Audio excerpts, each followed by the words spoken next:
បាទបងប្អូនទាំងអស់គ្នានេះគឺជាផ្ទះនៅក្នុងក្តីសម័យបាទនេះគឺជាបទពិសោធន៍ដែលខ្ញុំបាទធ្វើផ្ទាល់ការចំណាយកាអីវាអស់រងតិចប៉ុន្តែយើងចំណាយកម្លាំងច្រើននិងពេលវេលា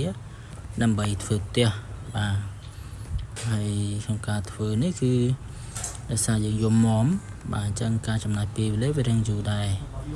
បាទអញ្ចឹងការចំណាយគឺទៅតាមនឹងអញ្ចឹងយើងធ្វើម្ដងមកតំណាក់ដើម្បីបំពេញក្តីសម័យខ្លួនឯងអញ្ចឹងណាបាទហើយនេះគឺជាជំហាន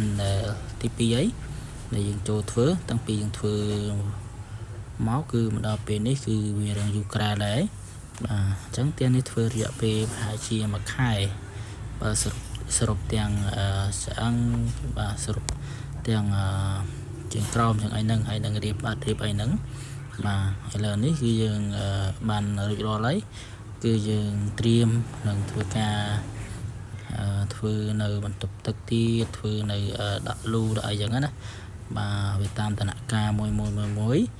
ដើម្បីបំពេញនៅតម្រូវការរបស់យើងបាទតាមទឹកដីរបស់យើង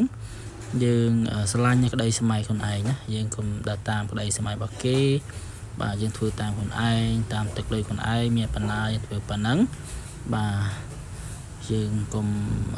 លោតតាមគេចង់ធ្វើគេហៅថាលោកមានណាបាទឥឡូវនេះគឺយើងយកថ្មមកចាក់ទៀតដើម្បីរៀបចំចាក់បន្ថែមនៅខាងមុខឲ្យវាមាំបាទ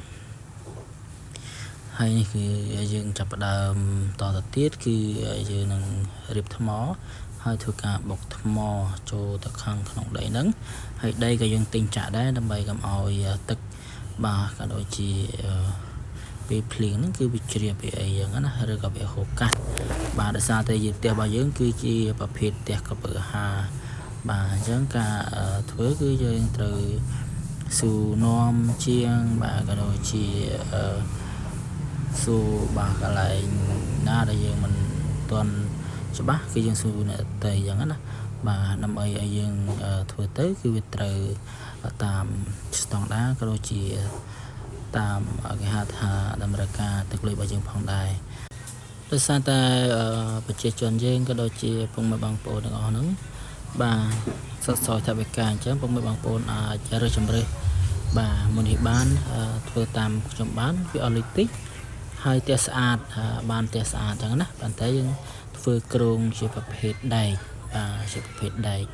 អញ្ចឹងទៅវាចំណាយអស់តិចដែរហើយនេះគឺបងប្អូនអាចធ្វើតាមគំរូនេះបានបើសិនជាចង់ធ្វើអស់លុយតិចមក